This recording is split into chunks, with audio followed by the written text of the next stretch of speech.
خبر شامل کرتے ہیں جدہ سے قومی بٹ کے اعزاز میں عشائیہ ممتاز شخصیات کی شرکت۔ جدہ اسٹاف رپورٹر عمرہ کی سعادت کے لیے سعودی عرب آنے والے پاکستان مسلم لیگ نون گوجرانوالہ کے صدر اور سابق ڈپٹی میئر سلمان خالد بٹ المعروف قومی بٹ کے اعزاز میں پاک میڈیا جرنلسٹ فورم کے سینئر نائب صدر حسن بٹ کی جانب سے پرتکلف عشائیہ دیا گیا۔ تقریب میں گوجرانوالہ سے تعلق رکھنے والی ممتاز کاروباری شخصیات، کمیونٹی اراکین اور قریبی دوستوں نے بڑی تعداد میں شرکت کی۔ تقریب کے دوران میزبان حسن بٹ نے قومی بٹ کو عمرہ کی سعادت حاصل کرنے پر مبارکباد دی اور جدہ آمد پر خوش آمدید کہتے ہوئے ان کی سیاسی اور سماجی خدمات کو خراج تحسین پیش کیا۔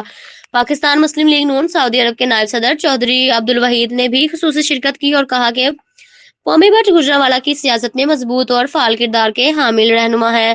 عشائیے میں شریک نوجوان کاروباری شخصیات رضوان بابر، نعمان بٹ، محمد راشد، محمد اعجاز اور دیگر نے بھی قومی بٹ کی سیاسی جدوجہد، ٹیم ورک اور عوامی خدمت کے حوالے سے ان کی کاوشوں کو سراہا اور عمرہ کی مبارکباد پیش کی۔